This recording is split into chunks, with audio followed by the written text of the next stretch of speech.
Olá, tudo bem com vocês? A gente está aqui para mais uma aula.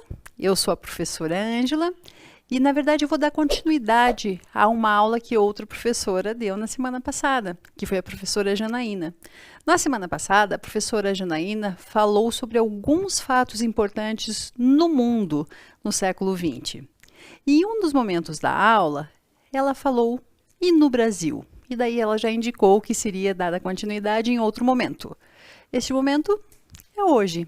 Obviamente, se a gente falar em relação a um século, o século XX é o século que vai de 1901 até 2001, ou seja, são muitos anos e a gente tem muitos eventos importantes.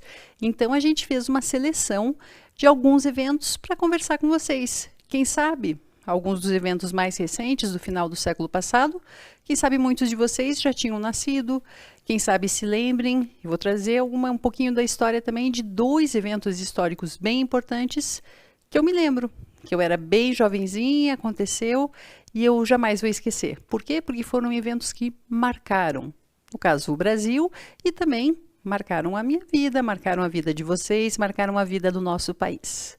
Aqui nesse mapa vocês podem ver o Brasil dividido pelas diversas regiões. A gente está aqui em Curitiba, que fica na região sul, certo? Vamos começar então pensando um pouquinho bem no comecinho do século XX. O que estava acontecendo? Acompanhem comigo esse slide. Vocês podem ver nessa imagem, a gente tem mãos de um agricultor com café. Isso daqui é o café. No início do século XX, o Brasil estava numa recuperação econômica. Um modelo agrário fortemente sustentado com a exportação de café, borracha, algodão e cacau. Obviamente, tinham diversos outros produtos. A agricultura no Brasil é muito importante para a nossa economia e para o mundo todo, porque a gente exporta para muitos outros países. Então, no início do século passado, a gente estava nessa recuperação econômica com a exportação desses produtos. No mundo também o que estava acontecendo era a Grã-Bretanha estava perdendo um pouquinho, diminuindo seu poder e os Estados Unidos estava ficando um pouquinho mais poderoso. E a gente tinha diversos outros aspectos. Mas, como eu disse, a gente vai ficar focado em relação a eventos que aconteceram no Brasil. E o primeiro assunto que eu vou abordar é um assunto, uma história bem interessante com algo que a gente tem escutado falar muito desde o ano passado, desde o início da pandemia, que é a questão da vacina. Por que eu vou falar sobre a vacina? Eu vou falar sobre esse momento agora também, mas eu começo falando sobre um evento no início do século, mais especificamente em 1904. Acompanhe comigo a leitura desse slide para a gente ver o que estava acontecendo. Em 1904, houve uma epidemia de varíola no Rio de Janeiro e em outras localidades do Brasil. Cerca de 3.500 pessoas morreriam. E a vacina foi declarada obrigatória para crianças em 1837 e para adultos em 1846. Mas essa resolução não era cumprida. Uma questão que é bem importante falar. Vocês viram que está a palavra epidemia. E atualmente a gente não utiliza essa palavra se referindo ao Covid. A gente utiliza o termo pandemia. Qual que é a diferença? Epidemia é algo local, ou seja, estava específico naquela região. E pandemia é algo global, ou seja, não está restrito a uma cidade, a um estado, a um país. Ela se espalha pelo mundo todo. Então, no início do século, 1904, o Brasil, mais especificamente o Rio de Janeiro, lembrando que o Rio de Janeiro era a capital do Brasil nessa época. Brasília ainda não era a capital, então o Rio de Janeiro era a capital do nosso país. Estava tendo essa epidemia de varíola. E a vacina foi considerada obrigatória. Se a gente pensar, início do século passado, são quase 120 anos atrás, quase, né? Porque é 1904. Pense que a ciência era menos desenvolvida, vacina era algo novo.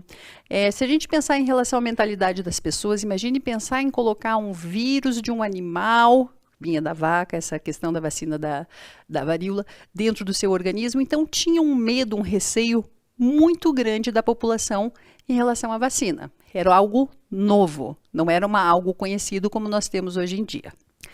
Eu abro agora um parênteses para falar um pouquinho sobre uma personalidade muito importante para o Brasil e para o mundo, que é Oswaldo Cruz. Acompanhem comigo a leitura desse slide em relação a ele.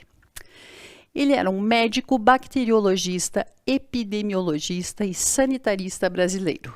Em 1900, ele fundou o Instituto Soroterápico Federal do Rio de Janeiro, que foi transformado, ou seja, mudou o nome, foi transformado no Instituto Oswaldo Cruz, que é uma fundação respeitada internacionalmente. Ou seja, o renome, a importância de Oswaldo Cruz para a questão de saúde no Brasil é muito importante. Ele é essencial. E o Instituto, atualmente chamado de Instituto Oswaldo Cruz, é muito importante para toda a questão de vacina, para a questão de medicamento, para a questão de pesquisas, para a questão de ciências, que a gente sabe é o que pode salvar vidas. Mas então, voltando um pouquinho para o que a gente tinha falado em relação à questão da vacina. Como eu disse, o Rio de Janeiro estava com uma epidemia de varíola. Em 1904, Oswaldo Cruz, por meio de todo o seu estudo, de toda a sua pesquisa, ele começou uma campanha com o governo para transformar, para fazer com que a vacina se transformasse em obrigação, que todos tivessem que tomar. Acompanhem a leitura. Oswaldo Cruz iniciou campanhas para erradicação, ou seja, para acabar com as epidemias de varíola e febre amarela. Ele apresentou para o governo um projeto para transformar a vacinação em obrigatória para todos os cidadãos. Apenas os indivíduos que comprovassem ser vacinados conseguiriam contratos de trabalho, matrículas em escolas, certidões de casamento, autorização para viagens, etc. Ou seja, Oswaldo Cruz, percebendo toda a importância, toda a necessidade que a questão da varíola e da febre amarela poderia ficar fora de controle, fez uma campanha junto ao governo para que fosse obrigatório, que as pessoas tivessem que tomar a vacina. E daí aconteceu um evento importante, histórico, no Rio de Janeiro, que mexeu com toda a população, que é o que a gente chama de um episódio chamado A Revolta da Vacina.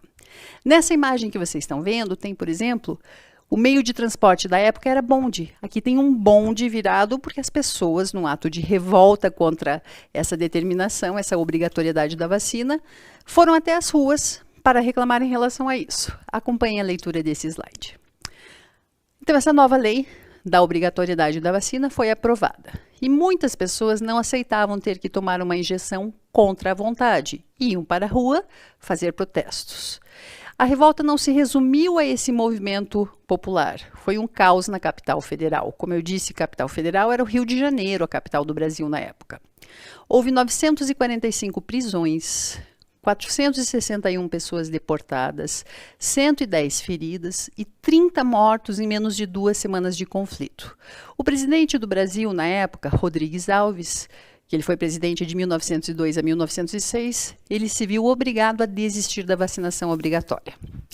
Ou seja, a gente tinha Oswaldo Cruz, a gente tinha uma epidemia de varíola acontecendo.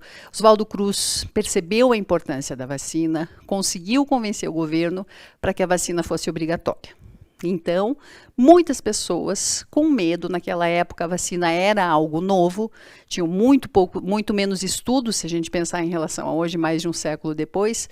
Então, houve uma revolta. Com isso, se a gente pensou, o número de pessoas sendo vacinadas estava crescendo e de repente ficou obrigatório, o número de pessoas que começou a se vacinar caiu muito. Acompanhem a leitura. A vacinação vinha crescendo e caiu muito depois da tentativa de torná-la obrigatória. Em 1908, o Rio de Janeiro foi atingido pela mais violenta epidemia de varíola de sua história.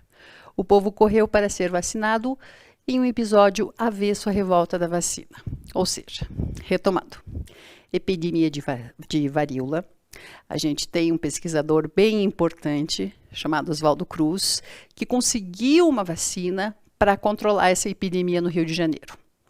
As pessoas, algumas tinham receio, outras estavam tomando, enfim, diante de tal necessidade, ele conseguiu convencer o governo para que a vacina fosse algo obrigatório. A pessoa só conseguiria documentos oficiais se apresentasse o registro de que tinha sido vacinada. Com isso, muitas pessoas que estavam se vacinando, diante da obrigatoriedade, foram contrários a esse, ou seja, se recusaram a tomar a vacina. O que aconteceu?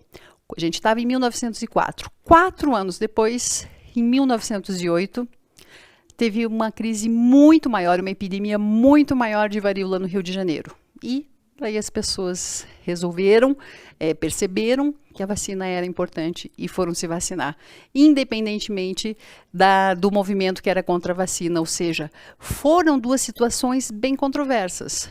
É obrigatório? Não vou me vacinar. Perceberam a necessidade diante do aumento da epidemia, resolveram se vacinar e daí ficou sob controle. Diante disso, a gente tem que pensar na importância de tomar a vacina. Vacina salva vidas. Então, a gente está agora em um momento bem importante. Já vou falar um pouquinho em relação a esse Instituto Oswaldo Cruz também, ou a Fiocruz, mas, enfim, a gente tem que refletir em relação a isso. Isso é pesquisa, isso são estudos, isso é ciência. E a ciência salva vidas. Voltando um pouquinho a falar, se eu falei de Oswaldo Cruz, eu acho importante a gente falar sobre o Instituto Oswaldo Cruz, que foi inaugurado, que foi aberto diante da insistência de Oswaldo Cruz, diante dos estudos e das pesquisas dele. Acompanhe a leitura. Ele foi inaugurado em 1900. Instituto Oswaldo Cruz também é conhecido por Fiocruz. É um instituto, uma instituição que gera conhecimento, produtos e serviços na área biomédica para atender às necessidades da saúde da população brasileira. Se a gente pensar, a ciência e a inovação é a base desse instituto, sempre com ética, transparência, enfim, a credibilidade que o instituto tem no mundo é muito grande. Ela está produzindo vacinas para a Covid-19, para proteger a população. Foi feito um acordo com a biofarmacêutica AstraZeneca para produzir no Brasil a vacina desenvolvida pela Universidade de Oxford. Oxford fica lá na Inglaterra, lá no Reino Unido. Previsão de entrega de mais de 200 milhões de doses para a população brasileira em 2021, a partir do Programa Nacional de Imunizações do SUS. Se a gente pensar, a AstraZeneca é uma das vacinas que está sendo aplicada aqui no Brasil. Se a gente pensar, a Universidade de Oxford é uma das universidades com grande renome, quem sabe uma das que tem mais renome, mais fama em relação à pesquisa no mundo, e houve essa parceria para que o Instituto Oswaldo Cruz, para que a Fiocruz produzisse no Brasil essa fórmula utilizada na vacina AstraZeneca. Então a gente tem que pensar a importância disso hoje em dia e quantas vidas são salvas a partir do momento que as pessoas têm acesso à vacina e aceitam se vacinar. Isso a gente não pode ter dúvidas. É a ciência, são estudos, são comprovação, ninguém brinca em relação a isso. A gente vai assistir agora um videozinho que mostra um pouquinho sobre esse evento que eu falei, da revolta da vacina, em relação ao que estava acontecendo no Rio de Janeiro, quais eram as epidemias que estavam acontecendo, o que a população fez, e até chegar a esse episódio da revolta da vacina. Acompanhem comigo.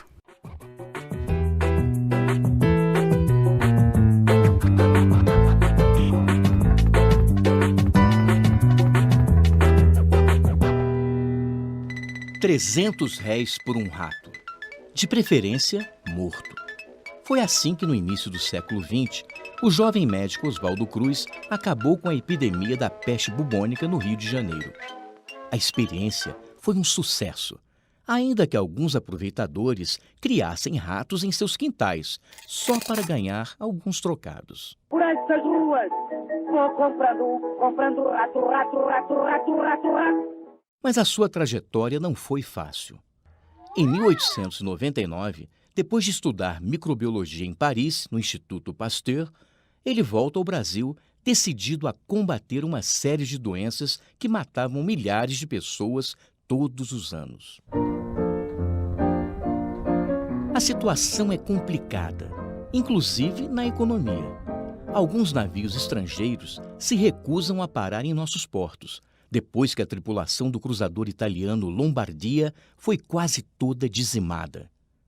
Oswaldo inicia sua luta exterminando os roedores nos portos de Santos e do Rio e controlando os surtos de peste bubônica. Sua fama se espalha. Em 1903, assume o cargo de diretor-geral de saúde pública, com o desafio de acabar com uma outra epidemia, a da febre amarela. Alguns dias depois, ele toma uma atitude polêmica.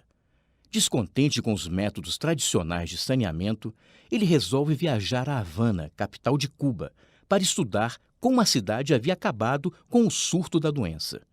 Naquela época, Acreditava-se que o vírus fosse transmitido pelo ar ou pela água, até que o médico cubano Carlos Finlay descobrisse que o inimigo era outro: o mosquito Aedes aegypti. Oswaldo volta ao Rio e começa a lutar com o que tem. Organiza uma brigada de carroças pulverizadoras para limpar os focos de pernilongos e isola os doentes em cubículos. A imprensa pega no seu pé, mas o número de pessoas infectadas diminui rapidamente. Faltava ainda um desafio maior: vencer a varíola. E o único remédio era a vacina, ainda uma novidade para os brasileiros, mas já fabricada na França há algumas décadas, a partir do vírus da varíola da vaca. A repercussão é negativa. Ninguém queria colocar dentro do corpo o vírus da doença, ainda mais de um animal. Nem mesmo o intelectual Rui Barbosa. Mas não havia outra saída. Para conter o número crescente de mortos, o Congresso aprova uma lei tornando obrigatória a vacinação. As brigadas sanitárias começam a entrar nas casas e vacinar as pessoas à força. A revolta é geral. Mulheres se recusam a mostrar o braço aos vacinadores e muita gente que morava em lugares insalubres tem suas casas demolidas. O conflito toma proporções gigantescas, com tiroteios e quebra-quebra em todas as partes da cidade.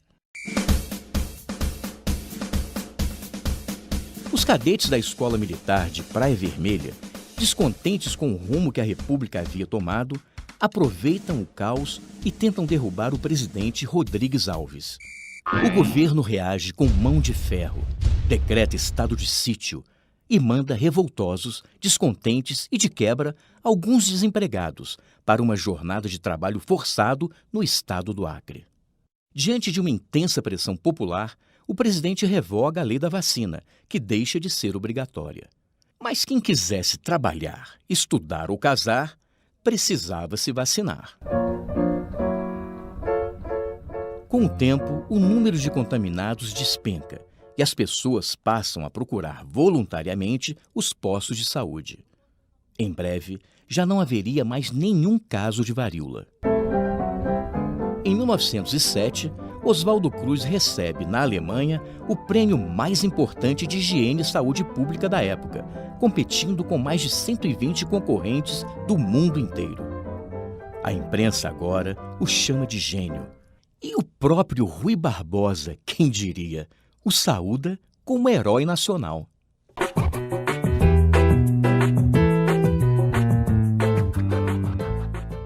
Muito interessante, né?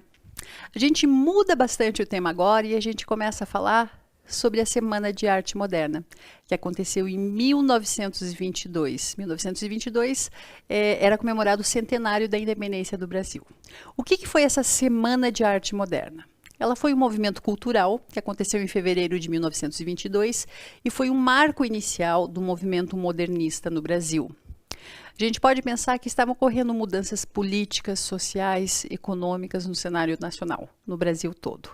E daí também teve uma questão de muitos artistas também começaram com uma inovação muito grande. Se a gente pensar, acompanhe a leitura dessa tela, a gente tem essa imagem com muitos dos artistas que participaram dessa Semana de Arte Moderna, que foi o início do modernismo do Brasil. Artistas diversos, como autores, pintores e músicos, se juntaram e buscaram uma forma de romper com o padrão tradicional artístico, ideias novas e novos jeitos de pensar e conceber a ordem. Se a gente pensar em relação a isso, eles quebraram, a gente tinha uma questão de arte muitas vezes inspirada na Europa. E daí eles começaram a mudar essa questão de obras modernistas e tentar dar uma aparência de algo mais brasileiro, mais de acordo com a nossa cultura. Se a gente pensar em relação a essa Semana de Artes, ela foi realizada no Teatro Municipal de São Paulo. Ela era aberta ao público. O público que quisesse ir lá à noite para ver a exposição de obras de arte, para ver, escutar os saraus, escutar música, poderia, era aberto a todos. Então, grandes transformações nas artes do nosso país. Houve uma valorização da identidade brasileira, uma ausência de formalidade, liberdade de expressão, uso da linguagem coloquial, entre outros. Ou seja, foi uma inovação muito grande em relação às artes, nas diversas artes do Brasil. Muitas pessoas eram contra, afinal era algo muito novo, muito diferente do que as pessoas estavam habituadas. Por exemplo, Monteiro Lobato, que pelo menos de nomes acredito que muitos de vocês já tenham escutado falar, colocou uma crítica falando o quão ruim era esse modernismo, esse novo jeito de se fazer arte. Por outro lado, muitas pessoas acharam que era um movimento muito importante, que a gente estava precisando dar uma nova cara para a arte do nosso país. Então sempre vai haver os dois lados, mas a importância dessa Semana de Arte Moderna de 1922 é inegável. Foi tão importante que olha essa imagem aqui. A gente tem uma cédula de 500 mil cruzeiros e nessa cédula a gente tem a foto de Mário de Andrade. Se a gente pensar em relação a isso, essa efígie, essa cara de Mário de Andrade, ter um artista em uma cédula de dinheiro, acho que foi uma das poucas vezes que a gente viu. Então, dá para se imaginar, obviamente, isso não foi no início do século passado, isso foi nos anos 90 que fizeram, mas mostra um pouquinho da importância dele como artista, e a gente tem diversos outros. Quem se interessar por arte, quem quiser ver as características, estou falando muito brevemente, só trazendo que foi um evento muito importante para a arte no Brasil. Pesquise um pouquinho, Semana de Arte Moderna de 1922, escute um pouco da música de Heitor Villa-Lobos, acompanhe veja as obras de Anita Malfatti e tantos outros que foram importantes para esse movimento e para a arte no nosso país até os dias de hoje. Tá certo? Mudando um pouquinho novamente o assunto. O último assunto que eu vou trazer para vocês diz respeito à questão da democracia e da ditadura. Se a gente pensar um evento histórico muito importante no nosso país, foi a ditadura. Primeiro eu trouxe para vocês o que é a definição no dicionário do que é democracia e do que é ditadura. Acompanhe a leitura.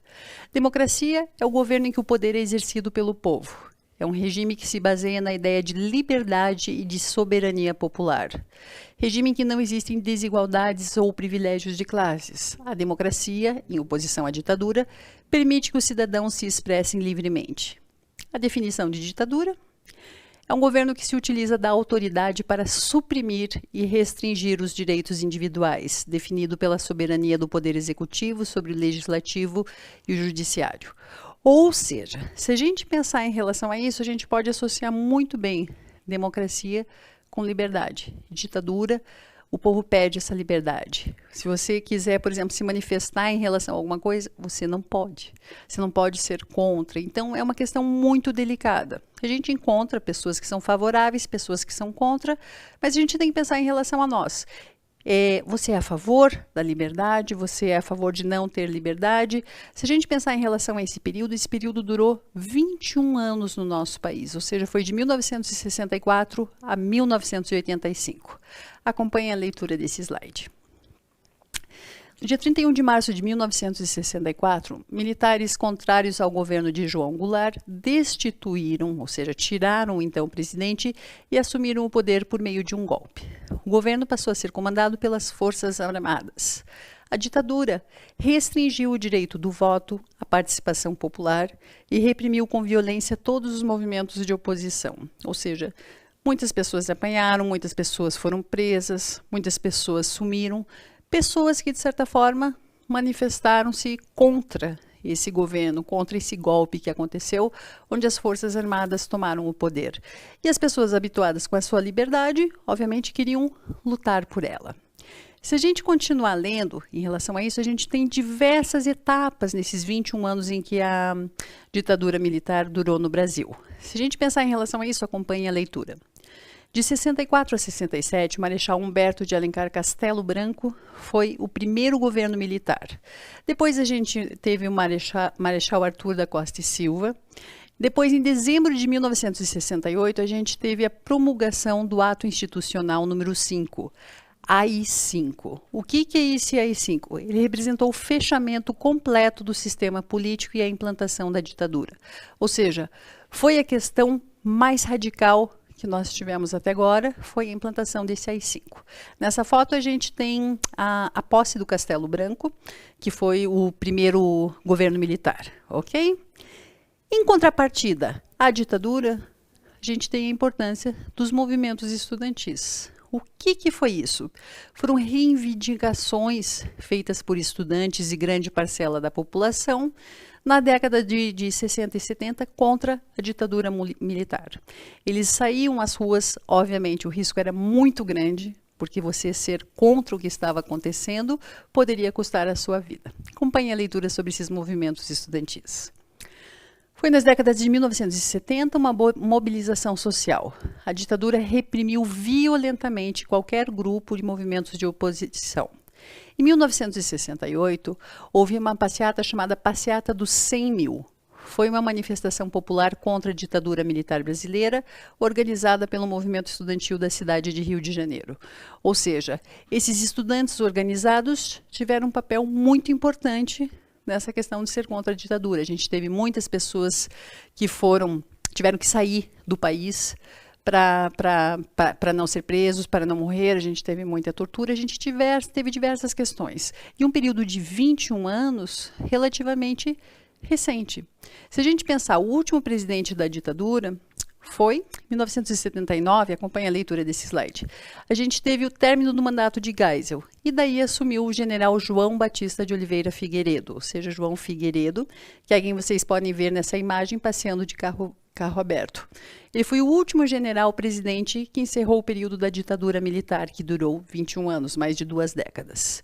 E também ele assinou a Lei da Anistia. A Lei da Anistia foi uma lei que permitiu o retorno ao país de milhares de exilados políticos e também concedeu perdão para aqueles que cometeram crimes políticos. Ou seja, anulou muitas condenações e diligências em relação a essas pessoas que estavam fora do Brasil e também as que estavam aqui.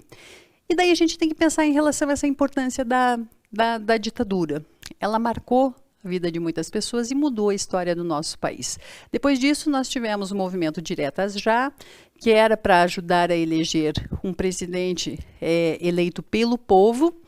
E daí a gente teve o movimento da direita, a gente teve muitas pessoas, tanto na política quanto nas artes, lutando por esse momento de as pessoas terem direito a escolher o voto popular, de cada um ter o direito de votar em quem eles tivessem interesse, pensando em ser o melhor para o seu país.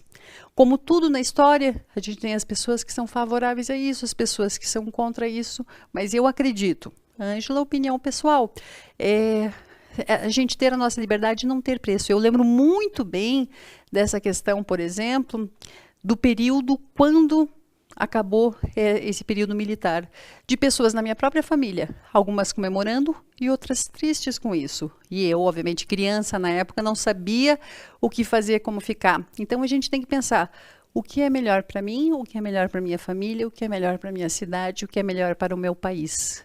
Eu acho que a gente tem uma responsabilidade individual muito grande. A história está sendo escrita nesse momento. Os atos que você está fazendo, sejam para o bem ou para o mal, sejam para a vida, seja para a morte, seja para a paz, seja para a guerra, tudo isso faz a diferença. A gente pode achar que uma ação de uma pessoa individual não faz diferença. Não, mas a gente está fazendo história agora. Então a gente tem que ser pessoas do bem, a gente tem que pensar em nós, a gente tem que ajudar o próximo, tudo isso para uma sociedade melhor. Essa história continua, mas daí isso fica para uma outra história, tá bom? Tchau, tchau, até a próxima!